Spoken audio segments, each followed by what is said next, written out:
should have like an intro video. An intro video or intro dance? An intro, yeah, it's got to be a dance. We got to do some kind of dance, intro, outro dance. What's up, Jennifer Lacey? Good morning. How are you? I'm a little delicate today, wrestling with freaking allergies and congestion, and ready to go sleep. I've been in a fancy Airbnb with a super soft, cushy bed, and I'm not used to that. And a red leather couch. Yeah, and a fancy red leather couch. Yeah, baby, watch out. Man, so are you excited about our topic today? I am excited. This is one that it came from our after party a couple weeks ago. We talked about just feedback and just what that looks like going back and forth, and then it became, what does that look like going up? What does that look like when you are having to receive feedback from people that maybe work with you or for you and things like that. So it kind of blew up in the after party. And so I think today we're going to get to dig in a little bit more. Yeah, no, I think it's good. I remember Dr. Carey's on the after party and was kind of like, okay, we talked about this feedback thing. We kind of understand the mechanics of it, but specifically, how do we do that going up the chain? Yes. Right? What does it look like to do it in the uncomfortable situation when there's that power dynamic that's not necessarily in our favor? Yes. So I think it's going to be an awesome conversation. Yes. And I know we got a bunch of people out there in the Omniverse. So would you please let them know the rules, Jennifer? Yes. So good morning, everyone. And if you're out there and you're starting to listen, please let us know. Tell us good morning. Tell us where you're listening from. But we do want to make sure that those of you that are out there that are listening for the first time or have been listening, kind of watching us in the background and want to engage with the conversation today, or just let us know, because we don't really know you're there unless you comment. So the comment kind of signals to us, hey, we know you're out there. We want to say hi.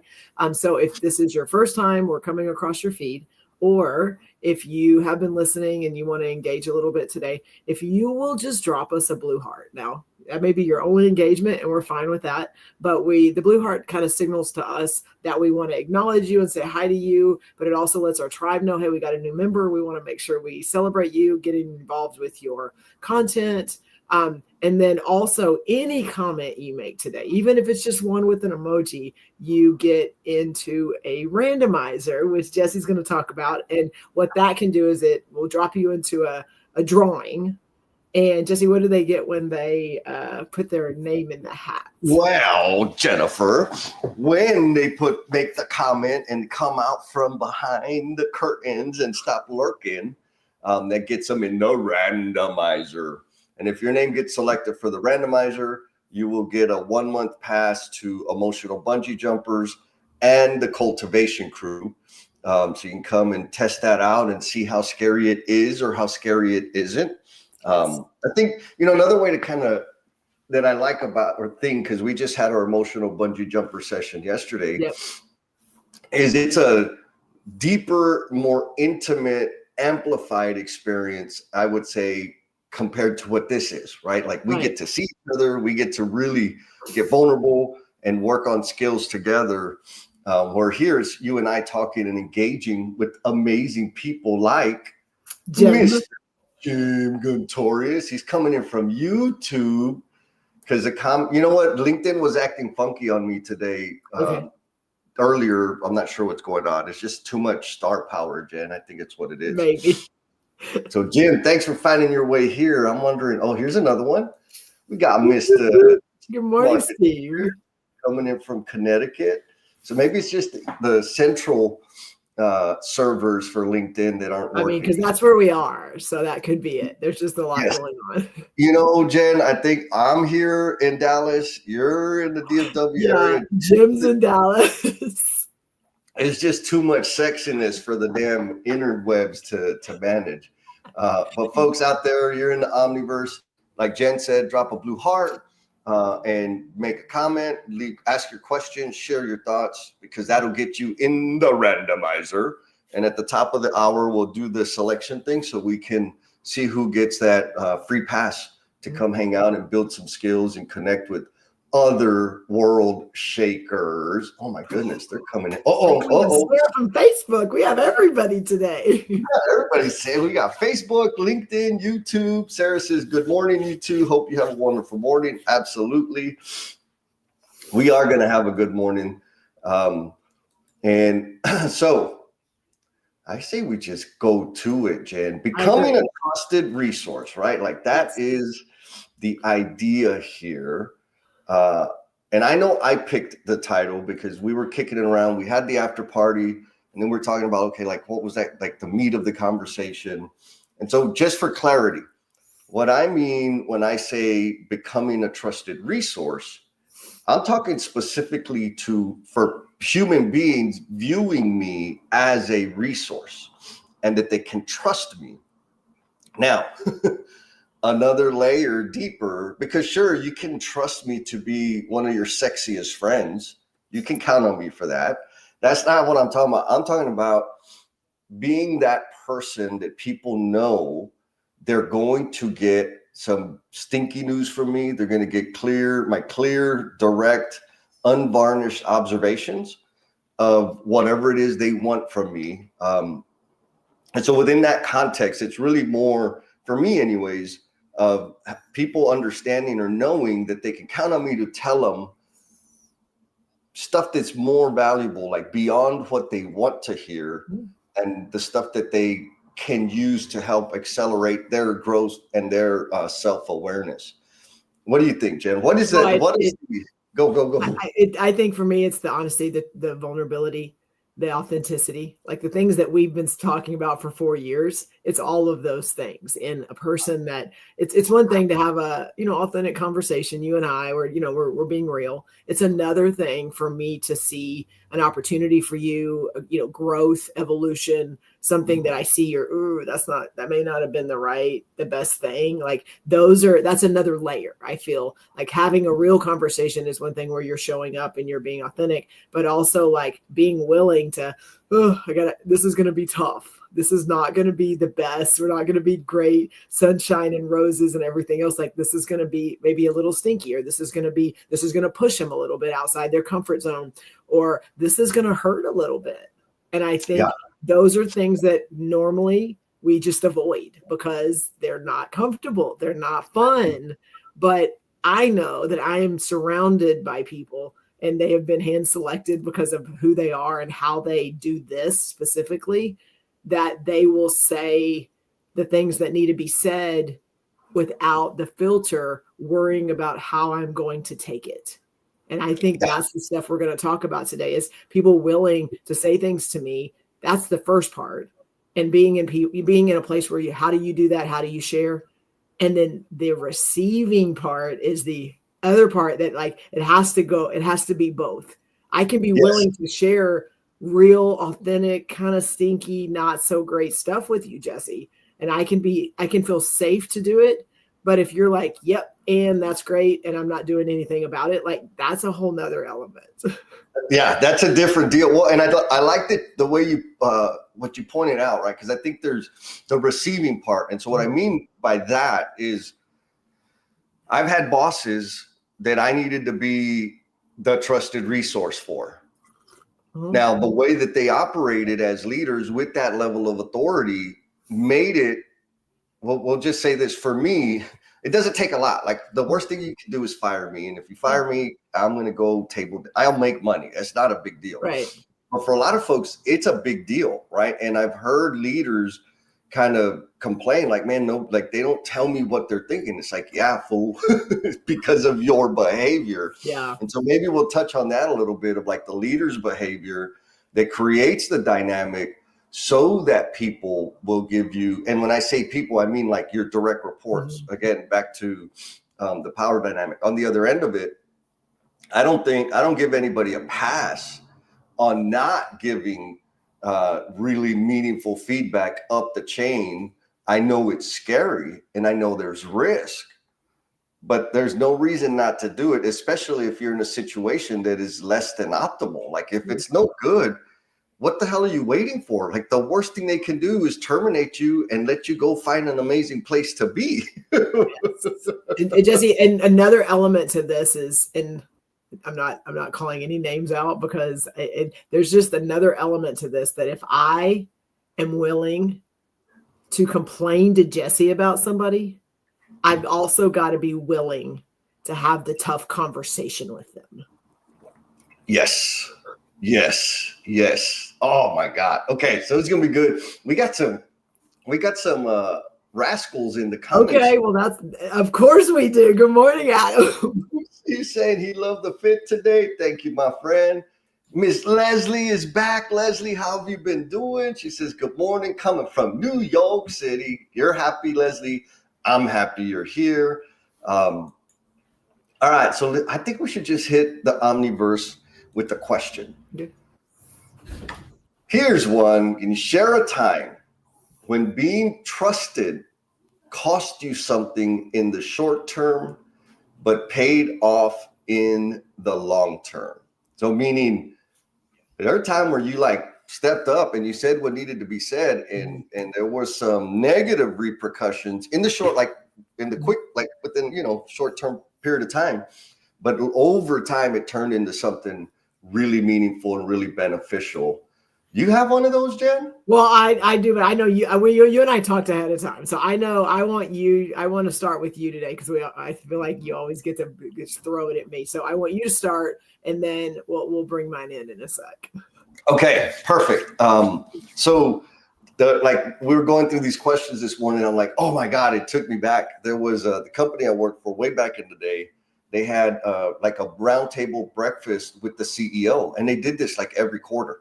He would travel to all the different business units, and the point was he wanted feedback. He wanted to know what was really happening. Right? He was in the mothership. Right? He worked out of Dallas, and it was funny because I was new to the company. I'd been there less than a year, and all the seasoned foremen and superintendents were like, they knew I was outspoken. And so before, they're like, hey, man, we need to bring up this, and we need to bring up this issue, and we need to let them know about this problem. I'm like, yeah, I agree. Like, yeah, let's just go do it. Well, then it's like, well, Jess, would you mind saying it? And I'm like, yeah, like, it bugs me. So yes, I'm going to say it. What I didn't really understand in that moment is they wanted me to be the only person saying it, right? Whatever. And I was like, I didn't care. So we go to the breakfast. And he does his deal, and then he asks everybody, okay, like, I want to know from each of you one-on-one, like, how are things going? What's awesome? And what do we need to work on? What's broken? What's not working? And he starts down the thing, and those guys that were like colluding to let him have it. Oh, I love it here. Things are great. It's a great place to work. I'm like, you freaking weenies, like jellyfish, man. And so when it came to me, I'm like, okay, you guys want me to speak for you, but you're not willing to put any skin in on it. So I'm going to say what I need to say, but it was a different content. And so I did. I said, here's the thing. The production leader at the time, I mean, this was 25 years ago. I was like, people can trade in Vicodin for vacation days. Like, we got problems here. And we've got this going on. We got this going on. People are free. Like, for real, guys were racing forklifts on the job site for fun on a Saturday and Sunday. We're working a shitload of overtime. I'm like, God, like, what are we doing here? Right. Because this is not what I thought I was coming to. Like, I thought I was coming to a special place. Anyways, so I just let them have it. Right. And what ended up happening was the job that I was on, all of a sudden, they got another foreman for it. And they sent me to another job to be a foreman that was 60 miles away, right? And then I heard, hey, Jess, you got to watch out because they're trying to find a reason to demote you. And so there was all the extra pressures that I got. And then, the guys back, they're like, I can't believe it was a thing. So in the short term, it was really painful. And I was really like, man, is this really the place I want to be? And luckily, we had a meeting about a week later, and I said, hey, Jess, has there been any retaliation? And I said, well, look, I've already told you how things are here. So you don't need to ask me that, right? I'm not going to tattletale on anybody, but I am going to tell you if things don't change, if I don't see something happening, I am not going to be here. I will leave. And so within that time frame, they came back and said, look, we were already making moves to bring in another production leader. We're going to accelerate that because of what we've learned, but we just need you to like hang in there. And I'm like, fine. And so eventually it happened, right? And then if you fast forward, right, 2 years, all them fools, they were gone.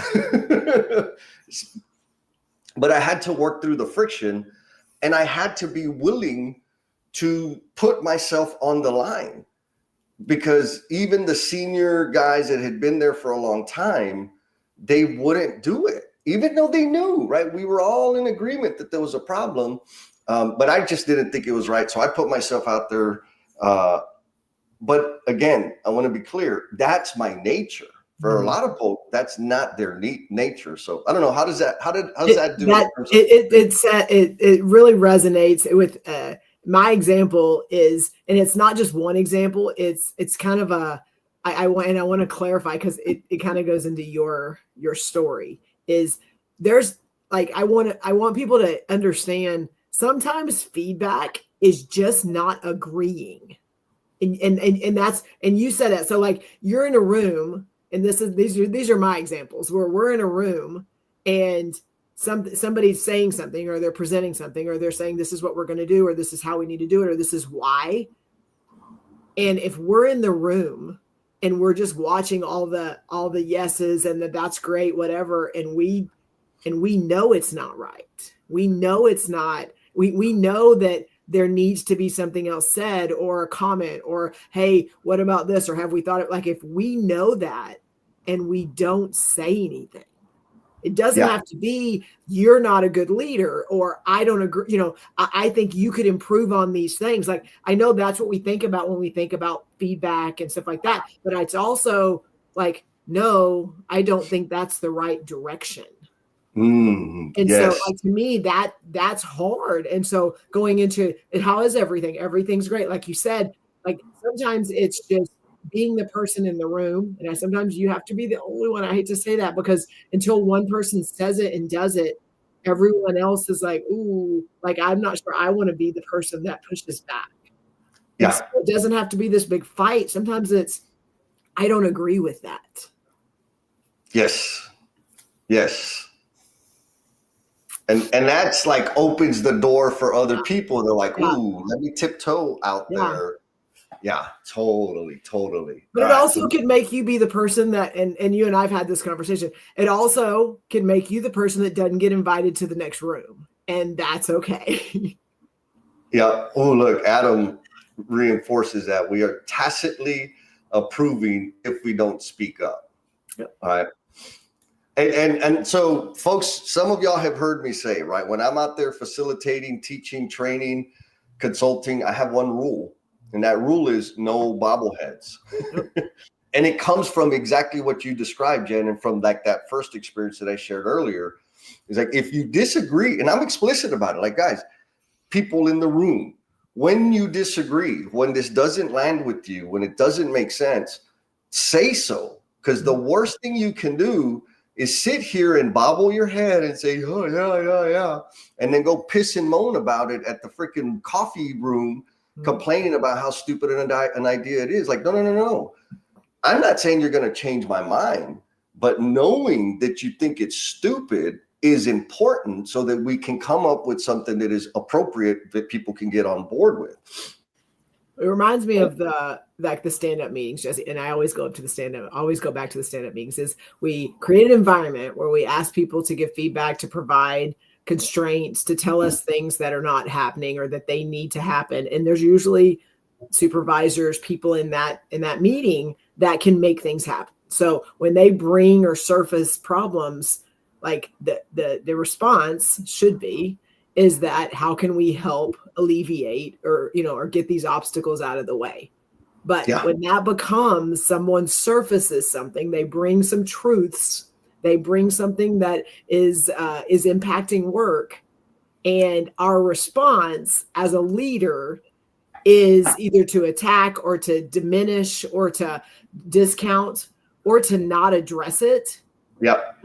That's another example of where you as a leader not receiving it in the way you need to and being open and understanding that there's opportunities there to do something to help you're just going to not have it. Yes, 100%. So we got a couple comments in here. Miss Leslie, she says, yes, I shared some news about layoffs. Initially, those impacted directed their anger at me. Then months later, they realized that knowing was helpful and they ended up in better situation. Oh yeah, that's a tough one, sister. God, yeah. I've been there. You're like, hey, they're coming. And it's like, you're with them. You're with the dark side. But it gives them runway to go and make arrangements or find something to make. Ooh, that's a tough one. And then we got Mr. Abbas. What's going on, Abbas? Good morning. Yo. So again, I want to reiterate in terms of this, like I think maybe there's now kind of two buckets we can think about. Becoming a trusted resource doesn't have to be as radical as kind of my situation where I'm telling the CEO, hey, shit, here's all jacked up. Mm-hmm. It also can be in a group set situation, pointing out an issue, pointing out a gap, pointing out a problem within a group setting. Because like you said, Jen, I think it's contagious. People will see like, it's okay to do that. Like Jen did it and she didn't get her head bit off. So maybe I'll do that too. So demonstrating the behaviors we seek, right? Perfect example of that. I love the point that the leader's response is going to condition people to behave in a certain way.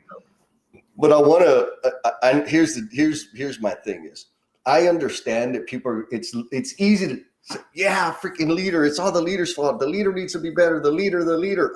Yes.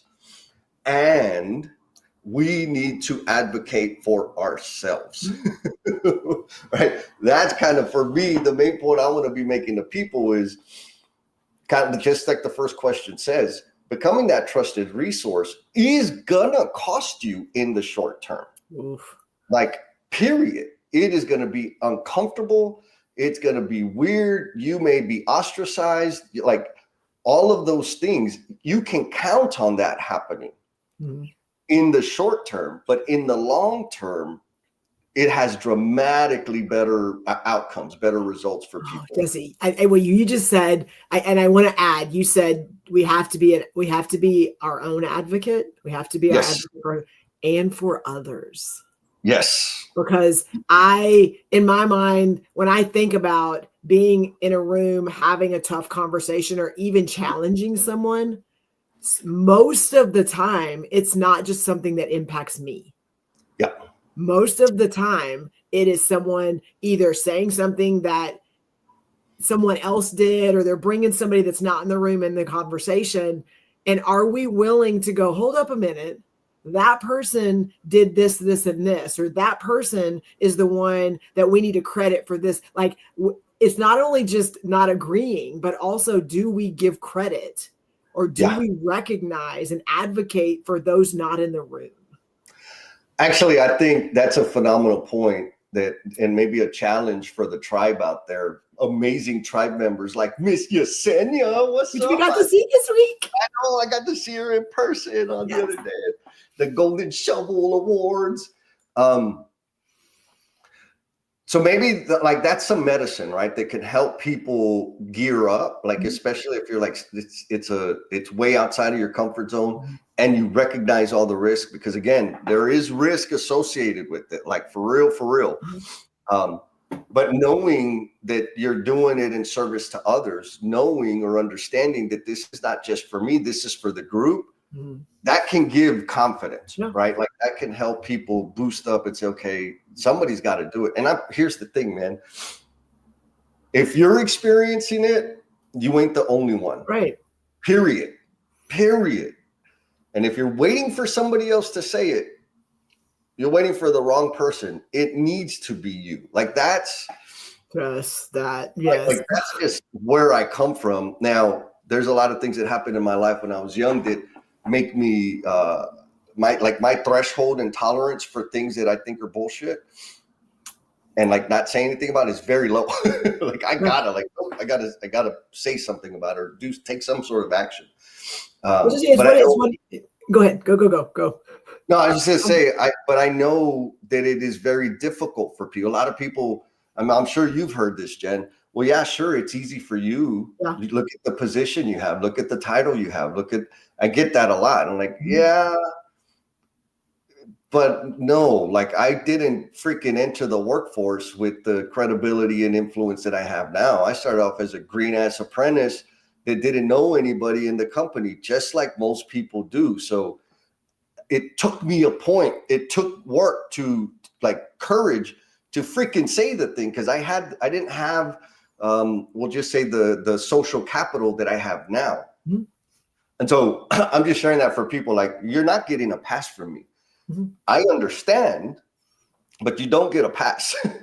That's my point, Jeff. What you got? No, well, it comes down to, we did one of our exercises for this past month, because we do challenge questions that we pose to, for our members to go and ask other people to get feedback. And this one was really telling. And so I'm not going to use the exact challenge question, but like, I'm going to ask the tribe, like, what do you want to be known for? Like, what do you want to be known for? For people that don't interact, most of us don't interact with someone every day, all day long. Like, we have those people that we cross paths with, that we are engaging with in certain meetings, things like that. What do you want to be known for? And I think if we kind of take ourselves out, where when I come in the room, I want people to respect me. I want people to enjoy being in the room with me and not be dreading it. I want people to know that if I do open my mouth and I do say something, that it's real, it's honest, it's authentic, it's all those things. You don't just get that by walking into a room. Yeah. Like the reps, Jesse, that you and I talk about all the time, of like, the first time doing it, it's going to be hard. It's going to be uncomfortable. You're going to be in a room and someone may discount you. They may tell you you're stupid. It doesn't matter. And then, if that's what you're doing, every room you walk into, and if that's what you're doing, there's going to be a point to where people are going to go, I want to be in the room she's in, because I know it's going to be real. We're going to be able to really have a conversation and hopefully move something forward or improve something or change something. And so it is tough early when you're like that first person going through the cobwebs and things like that. Like when you're when you're the person leading, it's going to get messy and it's going to be tough. And you may walk through the spider webs because no one's been down that path before. And then but also people are going to be like, I want to be around that person. Yes. Yeah. And that's the evolution into being the trusted resource. Right. Yep. And I love that you point out the reps. Miss Leslie says, outstanding point about giving credit to those not in the room. I can think of times when others did that for me and it really felt so good, right? I mean, that's another point there where somebody's being selected or promoted or given a special assignment and you say, wait a minute, why that person? Have we considered these people? And maybe not. I mean, another thing that like I had to overcome was assuming that the decision makers had considered everything. They haven't. They don't. They're pressured for time. The reason I'm in the room is to expand the vision. Like, that's the way I see it. If I'm in the room, I'm here to contribute. And if no one else has said it, then it's my responsibility to say it, because clearly they do not see the same thing I see. Now, expecting them to love and adopt everything I bring to the table, that's not realistic. But my responsibility is to speak up. And so for folks that kind of like, well, yeah, Jesse, it's easy for you. It's like, yeah, bro, but when are you going to start speaking up? Like, and I don't mean complaining. Yeah. When are you going to start speaking up and bringing up real actionable things? When are you going to start taking action on things that bug you, solving problems that aren't in your job description, right? Building that body of work is what gives you that credibility when you're at the table, right? It's not like you can complain and complain and complain, and then all of a sudden, like, man, he's a really good complainer. We need him to be a part of this committee. Like, no, man, we need some action people. Well, stop making, like you said, that I can't do that. I can't do that. I don't have that. I'm not in a place where I can do that. Just stop with that. And like start the two conversations need to be, yes, like maybe my authority, maybe my position, maybe my interaction. There's a lot of limitations. What do I have control over? What do I have influence over? Like you have control and influence to be able to have a one-on-one conversation with someone. You can do that. It may not be comfortable, but you can make that happen. You may not be able to change someone's opinion or decision, but you can make that happen. You can go up to someone and show them your appreciation. You can go up to someone and elevate and highlight them because of the things they're doing. You can mention someone else's name. You have the authority. You have the authority to do that because it's you. Right. How it's received, you cannot control. But we choose to not do things because of what might be how it's perceived, how someone might deflect or not recognize. Like we choose not to do it for the what ifs. Yes. But if you just choose to do it anyway, not having any idea or worry about how it's received, they're just going to expect it. Yep. And again, the trust, becoming the trusted resource, it's the reps. And so folks, I want to remind you, if you're out there lurking, all you got to do is drop a nice good morning. Like good morning, Clyde. And that'll get you into the randomizer that we will be pulling at the top of the hour. And so we got another question. Okay. And folks, I want to hear some like juiciness out there. Question is this. Again, this is all in alignment with the idea of becoming a trusted resource. What's the hardest truth you've ever had to deliver to someone? Right? Like for real, what is the hardest truth? And you can define hardest, because I know there's some people out there, well, what do you mean by hardest? Are we talking personal? I don't give a shit. Whatever. What's the most difficult one that you've delivered to somebody, to a family member, to a team member, to a boss? What's the hardest one you've ever had to deliver? Do you have any of those, Jen? I so don't like you right now. Well, mine, I'm going to tell you, because I'm probably one of the afflicted. Like I don't run away from conflict. So like that doesn't scare me. So work stuff, having the hard conversations, that is not something that like I get really worked up on. Now those personal family type conversations, those are the ones that I don't run away from them, but they definitely raise my anxiety. They raise my, how's this going to impact something, and what's the aftermath? Because like if it doesn't go well, like they may not show up to dinner next weekend. Like it's one of those, it's a little different than, this is a tough conversation, we're going to have it, but like we still show up to work the next day. Like it's one of those things that's not going to impact something that when I go home at night or when I have to have a conversation, things like that. So to me, and there's been several, but I think the hardest conversations have been for me, like with my brothers, like with my mom, even with my child, when it comes to like, part of it is, here's what I see. Here's what I'm observing. Here's like this. I'm not okay with this. And it could easily be, well, screw you then. And then, because, I can only control what I say and what I see. But I also know I've resisted some of those conversations or stayed away from them because I didn't want to hurt somebody's feelings, or I didn't want somebody to be mad, and it didn't fix anything. Yeah. But as soon as I like, hey, I'm going to say this, you're not going to like it. So like get defensive if you want, but like you need to hear this. And my brother Brian, I probably have more of those conversations with him. He expects them. He knows that when I say stuff to him, it's real. It's because I love him. But it's also, there's times where like he gets defensive and he doesn't like it. And he also has learned that I'm not going to tell him anything, that it's not because I love him. It's all because I love him. It's because I want him to recognize and see like, this is going to help you be better. But like the risk for me is always like okay, like, is he going to answer my call the next time that I need him for something? So those are the things those are the hardest. Those are the ones that weigh the most on my heart, because I love them and I want to do anything I can for them. which in my mind is also helping them to be better. So I want to dig a little deeper because it's an important part. I want to make sure we're not dancing around it. You mentioned the risk.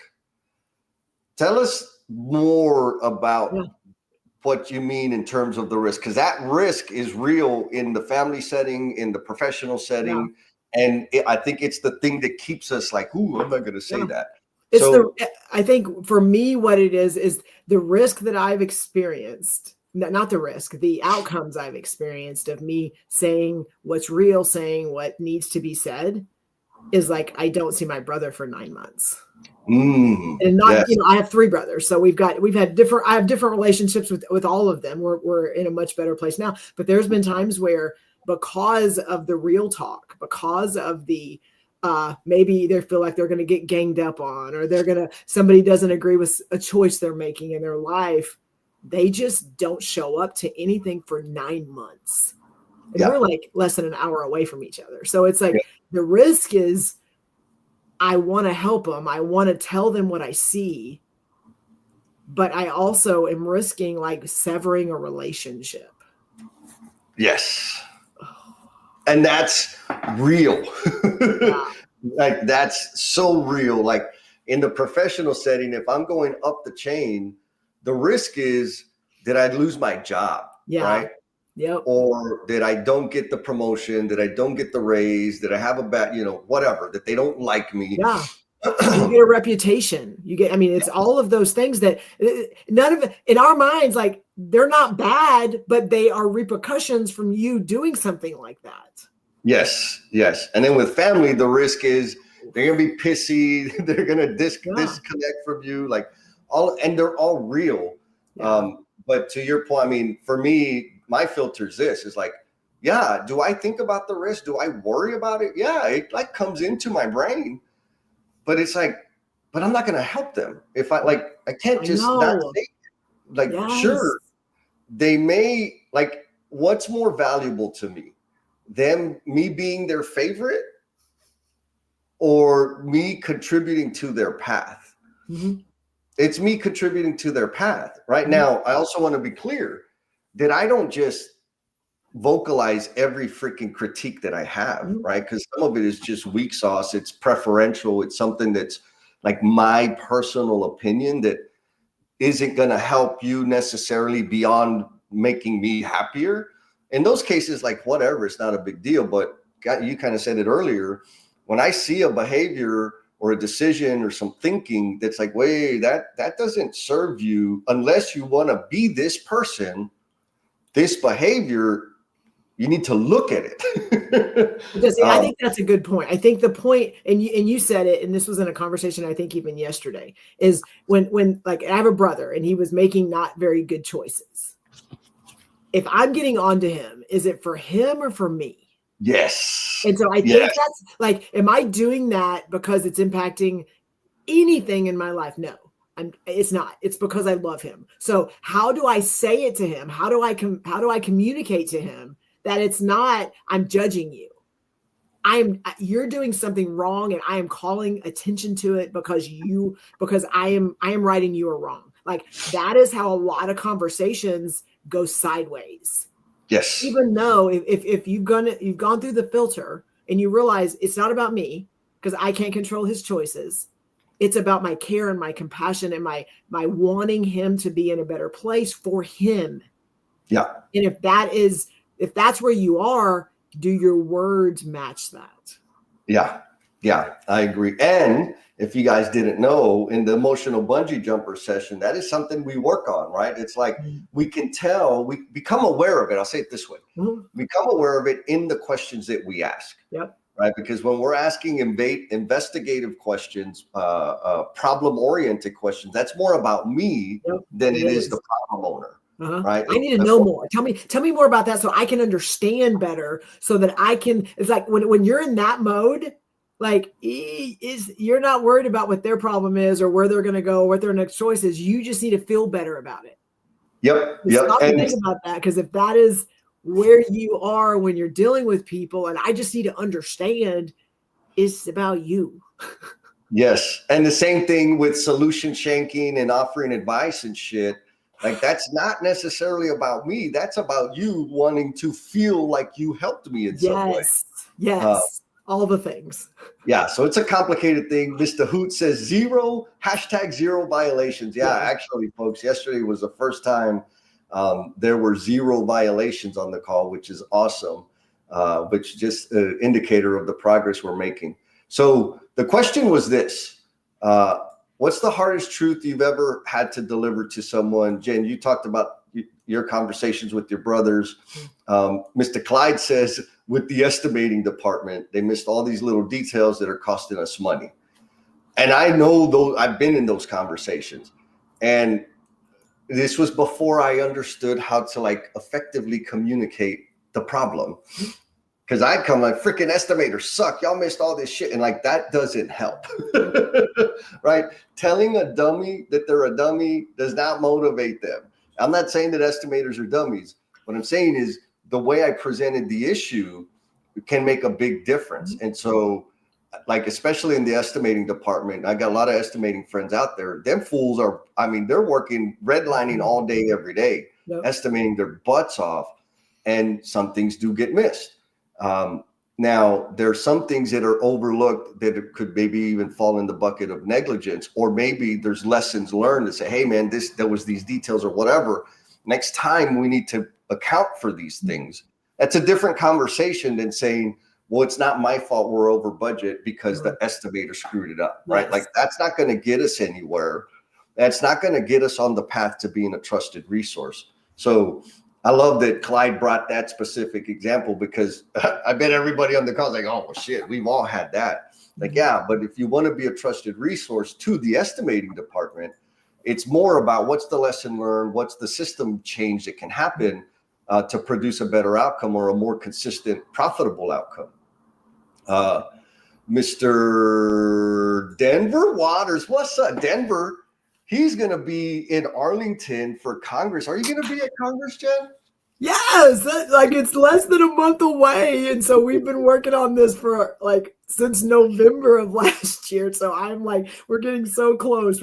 Oh my gosh, we're getting so close. Yeah, it's coming. It's going to be awesome. So Denver says communicating boundaries. Ooh, yes. Being vulnerable and transparent about the true feelings I have about the situation. Yes. It's much easier to be Mr. Nice Guy. Nice guy behavior is my default. So I have to be intentional about the right thing. Man, Denver, first, thank you for being vulnerable and sharing. Like, because I think that's generally, or I will say it this way, the biggest problem I see is people want to be polite and nice. Mm-hmm. And I'm going to say it, it's because they want to stay comfortable. 100%. But that doesn't help them help people. And so being intention, right? I love it. Nice guy behavior is my default. So I have to be intentional about doing the right thing. And it really is that, right? You got to be intentional. I'm fortunate in that I had Ed Mauricio. He was a pipe fitter. I was his apprentice for few years, actually. And he helped me understand, like, Jesse, don't complain about anything you're not prepared to take action on. Like, don't complain about it unless you're going to do something about it. And so it's a filter that I run through my head. Like, I have opinions about things. Am I going to articulate them? No, unless I'm taking action on them. And when I start complaining, I'm like, oh shit, I better shut up before somebody gives me an assignment based on what I'm complaining about. And so for me, that's how I think about the right thing, right? And Denver, that's an excellent example. Boundaries are hard, though. I think boundaries is a big one, and we talked about that even yesterday in emotion, in our emotional bungee jumpers call. It's just like those boundaries. Like, we were talking a lot about feedback and how we're talking to people and advice and how we want to help people grow, and sometimes we forget the boundaries that we have to put in place. So that may be a whole nother call. Well, but again, it's uncomfortable, right? Because my boundary is up to me to maintain. Yep. I don't get to tell everybody these are my boundaries and you better respect them. Yep. I got to maintain them. And so what that means is when people cross the boundary, I say, time up, fool. Yep. We ain't doing that. I don't play that game, which is not polite and not nice. it's responsible, but it takes, I'll just say it, that takes practice. And so, well, maybe that's a cheat code for people. What are your boundaries in terms of what you're willing to or prepared to accept in terms of how people treat you and how they treat others? Oof. And then doing the work of maintaining that boundary is another one of those elements of becoming a trusted resource. People will know Denver don't put up with this shit. Like, Denver's going to say something about it. Denver is going to defend us in this realm or whatever it is, because he has a boundary that he's willing to maintain. Well, does it, and it's almost, I'm not saying it's the opposite of boundaries, but the importance of boundaries, but also the expectations. Like, when you walk in a room, what do people expect? When I walk into a room, there is, I'm going to say, a little pressure. There's a little bit of, when I walk into a room, if I sit back and I'm quiet and I don't say what I feel, am I living up to what the room is expecting? Like that, I think there's both things. Like, do people expect when I come in to do things, and are we living up to that? Yeah. Yes. So maybe that's another one of those friction points, right? Is if I do maintain a boundary, then I have to fulfill a higher expectation with more consistency. Yes. Right? Sometimes I've done this. I have totally done this. Sometimes I let people get away with weak sauce.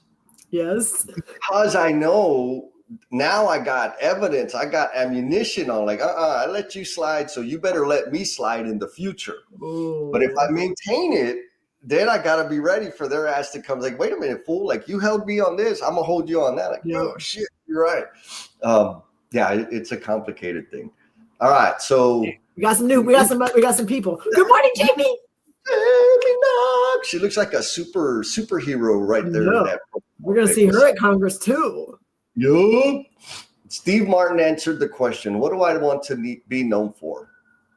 Making the lives of others better. The catch-22 and risk involved is when you need to share something that might cause them to end the relationship. Yes. And I'm okay with that, right? And maybe that's something to think about, right? It is a truth. We already talked about it. It is a risk. You want to be a trusted resource, you're going to risk relationships, right? You're going to risk favor with people. I'm okay with that. And maybe that's part of the question for people to think about. Like, are you okay risking the relationship in exchange for helping them have a better experience in this world? My answer is yes. Right? I kind of practice the philosophy of hear me now, listen to me later. Mm-hmm. Meaning, I'm going to tell you something and you might be pissed off and never talk to me again. And I don't need to convince you and make sure that you love it and you're excited and understand all the angles, because I know that the words are going to sink in later, right? Yeah. Like, that's it. That's why that's a great point. I hate to say it, but segue into Adam's comment, just based on what you just said. Yes. So here's Adam Hoots. Adam says, my hardest truth is actually with myself. I'm the person contributing most to my imperfect marriage. I'm still working through this, not really sure how this plays out. Talk about hard truths. So thank you, Adam. Like, that's some serious, real heavy vulnerability, right? Like, I think that's fantastic. And I'll add, right? Like, again, let's talk about integrity. If I'm holding people to a certain level of expectation, and I'm calling balls and strikes on things that I believe in and things that are appropriate and inappropriate, and I don't hold myself to those same expectations, how much respect do I get from you, Jen? Oh, it's the exhibit behavior you seek, which you and I talk about that all the time. Exhibit the behavior you seek, and that if people don't know what to do, well, you show them. That's that. The other part is, if you're looking for those things in other people, if in the mirror, are you doing those things? Yep. Totally. And it bleeds, right? I mean, here's my personal experience using Adam's share there. My personal experience is I had like my job, my normal measures, everything was great. My personal life, my marriage at the time was not, but it bled in and it was obvious. Like, wait a minute, how are you going to be Mr. freaking Captain America over here and you're a dirtbag over there? Yeah. So I didn't have the level of credibility that I wanted, that I believed I deserved from the job, because my personal life was a freaking disaster. Mm-hmm. And so reconciling that, another thing I want to add that I see a lot, right, is people taking ownership for the thing. Kind of Adam saying, hey, I'm not saying Adam does this. It just reminded me of something. Is saying I do this, like I call it falling on the sword. Yep, I failed. I did a poor job. I'm not doing good here, blah, blah, blah. Like some people use it as a manipulation tactic. They do. To say, I owned it. I said, but if they haven't taken any action to change it, I got a reaction from you, Jen. That's crap. I mean, we've talked about that. We've talked again. I feel my career growth over the last 20 years, like rock solid, like doing the things I need to do to grow, to advance, to really, really be the best person in the space that I want to be. And I'm going to tell you, my personal growth has been a year and a half, 2 years, maybe 3 years in the making. Like, and I mean, I have to own that. Like I devoted what I need to do. Where do I need to put my efforts? And my home life suffered for that. And I didn't realize the different person I was. Because and I'm gonna tell you, those of you that are not, you need people to like call you out, or you need people to like tell you what you're not doing. Start living your life on social media. Start sharing it on podcasts and start sharing it on live streams, because if you have children, they will call you out for stuff at home that you talk about out in public with everyone else. Like, I'm just going to say, and Jesse and I have been doing this for 4 years. So there's a lot of content out there that my kids can go, I mean, you said this, but that's not what you're doing. And so my personal growth at home over the last 4 years has been significant, and my relationships are better. And I see how I am contributing to the people around me and how they are growing and getting better and being able to own things and take action, because I am doing it with them instead of in a separate place. Yes. I don't know if you know Chris Davis. He's in Denver now, but I know he's in the DFW market. He had a saying that I absolutely loved. He said, we're telling the story that we want to do. Mm-hmm. Right? Because he and I were having this conversation, like, man, I don't really like talking about the things until they're like check done. Yeah. And he's like, I understand. He's like, but Jess, he says, for me, it's an accountability thing, for like a personal accountability thing. When I say I am doing this, even though I know it's not perfect, I'm telling the story that I want to do. So now that I've put it out there, to your point, for the world to see, now I got to pick up my game. Yeah. Like I can keep it hidden and, nobody knows and nothing's lost. But telling the story that we want to do, I think there's some wisdom there in terms of like elevating our game and elevating our expectations. But to your point, Jen, you say it out loud, people are going to remember that. I think the one that's hit me the most recently, and I talked about it probably on a previous live stream, is I was in a conversation with my teenage daughter, and she was doing something that was frustrating me. And I got loud and I yelled and I reacted, and then I got mad. And then, so we were doing this thing, this dance that I'm going to say after the fact completely, I elevated it. My tone was not where it needed to be. I was frustrated with something else. And then we were the follow-up conversation, and falling on the sword, I owned, like, I apologize. Like, I messed up. I shouldn't have done that.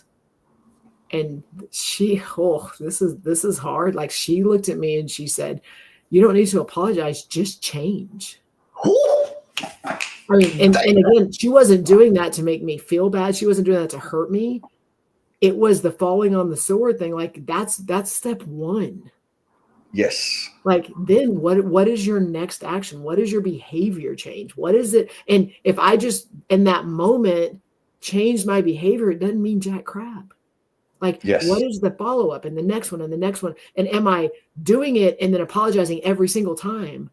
Like, this is a teenager that is going to be an adult and watching my behavior, watching the way that I'm interacting and owning it. I got this. I'm sorry. My bad.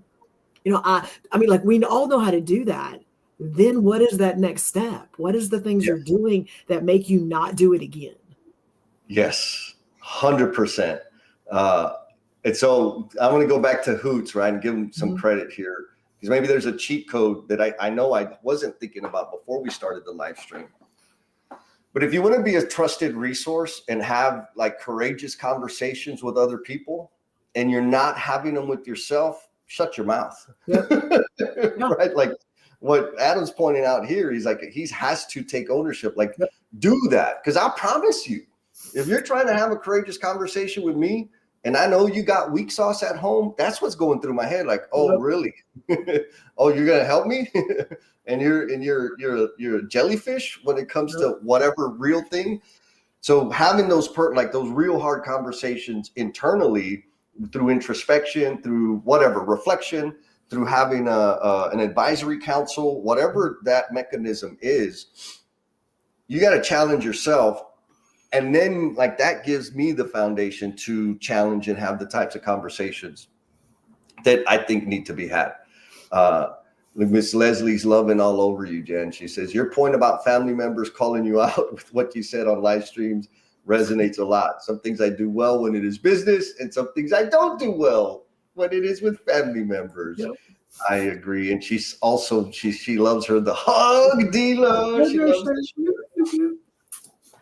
So we're about 3 minutes away from doing the randomizer. So folks, I want to remind you, if you're out there and if you have been lurking, drop us some emojis in the comments. Drop your objection. If you think what we're talking about is BS, say so. Or if you got a question about the topic that we're talking about, which is becoming a trusted resource, drop your question in there, man. Or you got your cheat code, drop it in there. Not just to be in the randomizer, but also to contribute to the growth of everybody that's on the call. Because that's the whole point, right? The No BS Tribe, we are a community and we're here to contribute into each other's path, because as one of us grows, we all grow. Yeah. It's just like a magical, contagious thing. Yeah. Just I have a question for you.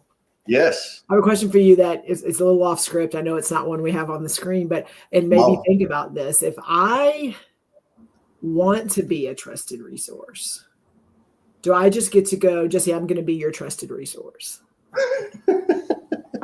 No. Okay, so so if I go, you're important to me, Jesse, the things you're doing, I'm aligned with, those are things I believe in. I want to be able to be that person for Jesse. Like, what does that look like? Yeah, no, I love that. So I'm going to answer it two ways. Like the direct, explicit way is when I need a trusted resource, I will ask them and I will be clear. Like, hey man, Jen, I need your help. I got some, like my issues, like coming up with ideas and brainstorming. I make a plan and I will stick to that plan as freaking rigidly as possible. I need you to help me evaluate what that sequence is, because once I commit to a plan, like even if it's going to cost me, I will stick to the plan. Mm-hmm. I need you to show me some other alternatives so that I can make the most actionable plan that's going to produce the greatest outcome. So my point in that little example is I'm explicit about telling people like how I want to use them, for the lack of better words, right? Like I want you to be my resource on this thing in this manner, right? Now, so that's the explicit way. That's the easiest way, the most effective way. I know how to identify trusted resources. I've had this conversation like, hey, I need your insight. I want you to look at this thing. Like, well, you're the one that, like, I need you to look at all my posts for the last 10 days or whatever. And they're like, well, I don't really post on social media. It's like, yeah, I know you don't. But you're a 23-year-old single female that just entered the construction industry. I want your perspective. That's what I want from you. So again, I'll be very clear about what value I want from you. Now, on the other end, I have had people say, hey, I want to help you with this. Okay, why? Right? Like, I first need to book recommend. Let's use that. You should read this book. I think everybody knows, or anybody close to me knows, that I'm gonna challenge that. Mm-hmm. Because first of all, why are you recommending it to me? Like, what is the gap that you see that this is gonna help me? A, B, it may not be a gap that I care to close, right? And C, have you applied what you read from this book? Because if you're just giving me entertainment recommendation, I ain't got time for that. So what do you think about my answers, Jen? Did I come close? It's a little surface. I'm going to dig a little deeper. So yes, I like that. I want you to maybe dig in, and then I know you're going to do randomizer in a minute, but we're going to give somebody a couple more minutes. You and I talk a lot about deposits and withdrawals. And so I think, and so in that vein, Jesse, like, I want to be a resource for you. You're a resource for me. You know, I met you, 6 years ago versus like, hey, I have some advice for you. And I don't really even know you, but because of all of my knowledge and my body of work and all the things that I've accomplished, I think I can help you. Like, there's a lot that all of us have that hit our inboxes all the time, or we're with people that see us because we're very visible, that they have advice for us. So can you respond in a way of like deposits, withdrawals? Can you help with that? Yeah. So this is a real deep look into what it looks like in Jesse land. Mm-hmm. There are some like deposits, right? I think if I just work on deposits, actually that's my method. That's the way I choose. Like, I'm going to contribute as much as I can, and I'm not going to get pissy if you don't do it, right? Like, just loosely. And I'm not going to cash it in. Mm-hmm. I'm not going to say, hey, all these things, I gave you coaching, I gave you advice, you owe me, right? Nobody really uses that language, but they will make the withdrawal. Meaning, there's those randos that come in and say, hey man, I want to give you, okay, cool. Thank you for that. Whether I applied it or not is like, they don't even care about it. Mm-hmm. They're going to come back and cash that in later. So they'll make a deposit because they're going to make a withdrawal. Yep. I'm going to tell you right now, if that's your method, you are not a trusted resource for me. If you come in and like make an offhand recommendation and suggestion, and then want to say later, yeah, I coached Jesse on that, I'm just going to say straight fake. That's bullshit. Like, you barked on me, and now you want to take credit for the beautiful color of my shirt. Like, you didn't do anything. You weren't aware or even cared about what my goals, targets, and gaps that I want to work on. You just dumped on me, and you want to be able to say that you helped. Like, that's not a trusted resource. Like, I can go to YouTube for that. I don't need you for that. And so I think maybe the underlying thing there is, when it comes to like that emotional bank account or the trust bank account, the people that are my trusted resource are the ones that are always going to make deposits. And I don't care how big the deposit is, but they're not going to make withdrawals. Yes. If you got to make a withdrawal, you're not my trusted resource. Yes. You like that one? Yes, yeah, and again, yes, and that I think that even maybe another show of just the like, how many of you can go and make a withdrawal from a zero bank account? Like, think about that. Like you're coming in, like when you go in and you start conversations with people, or you start trying to do something, like how many deposits have you put into this relationship, to this conversation, to this effort, to this initiative? Like, how many deposits have you put into it before you start taking things from it. And we're talking about people, but you can apply it to a lot of different things. And Jesse and I use this analogy all the time because of the give take and the reciprocal and things like that. But have you given the deposits first? And I think people struggle that, like, well, what do you mean? Like what have you done? Yes, 100%. So I'm going to pick on Adam, right? The Trust Bank Account, The Speed of Trust. What a wonderful book that you should read, Jess, because I know he's being silly, right? So there's a few things that are happening here that are a withdrawal or could be a withdrawal. You're assuming that I haven't read the freaking book. Yep. Right? That's not complimentary to me. A, B, okay, like what the hell what would people get out of that book? Yeah. And what are you doing in that book that is an example that I should consider, like in terms of considering freaking reading the book? Now, I'm not attacking Adam. I'm just saying, like, this is what goes to my, right? What people because Jesse, then you have the book and you show the book. And then again, like, and I think it's a great example. Adam will go, yeah, I'm the one that like told Jesse about it. I recommended it. So the things he's doing because of reading that book, I get credit for that. It's all on me. Right. You know it's not part. Yeah. It's the, is that how you live? When you see somebody that's doing something that maybe you touched or you had I get to own that. I get to say, I'm the one that got, like, come on already. Yes. Oh man, so Ernest, what's up, Ernest? He says, how's that different from unsolicited advice? I want to come back to that after we do the randomizer. Thank you for that, Ernest, the Pernest. So let's do the randomizer. Where'd it go? Oh, here it is. All right, folks, are y'all ready? Are you ready?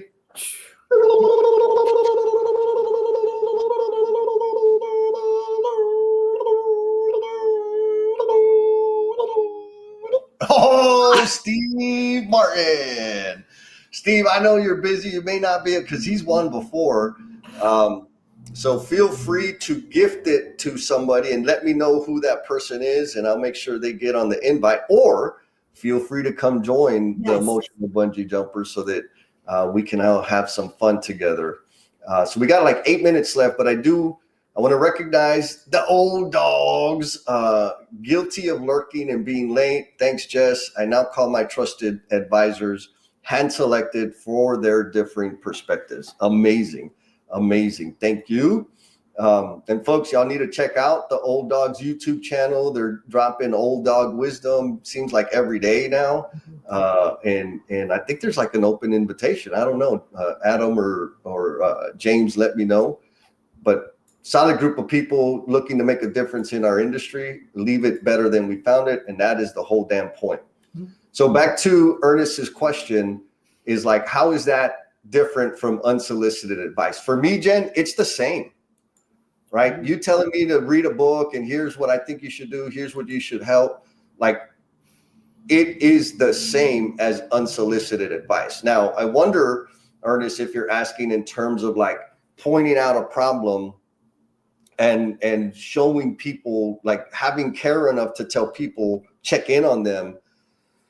There's a different, like that's different in terms of when I'm professionally, when I'm on a committee, when I'm in a meeting, when I'm in a group, I have a responsibility to identify the things that are damaging the business, that are eroding our margins and eroding the morale of the people involved, because that's my job. So that's in that venue, that's how I see it, as different than unsolicited advice. On the other end of me saying, hey man, you're doing something that I think is unhealthy for you, or it's not contributing to what I understand to be your goal, your path, and the person you're being, it is also unsolicited advice. But I'm very clear on the front end. Like, I've set it up to say, hey, I have an observation that I want to share with you. There's something that I see that I think you need to look at. And so I'm coming to the table. Nobody asked for it necessarily. I'm coming to the table being clear of the intent behind it. Mm-hmm. And then they get to say, no, I don't want to hear it. I'm like, okay, I know you don't want to hear it. So now I'm just going to tell you, because if I don't, and then it turns into a bad thing, I know that I'm going to feel like I fail you. Now, I guess the way I kind of reconcile it or rationalize it is by saying, like, had I not said it, then I have some responsibility for, like, I'm culpable in the outcome for not having said anything to begin with. What do you think, Jen? Well, I there's a lot of things I'm thinking with that. So I'm just thinking about examples of one, just because you tell somebody like that, you're not off the hook. Like, you don't just get to, like, Jesse, like that shirt's stupid and you shouldn't wear it again because you're not going to have a good rep.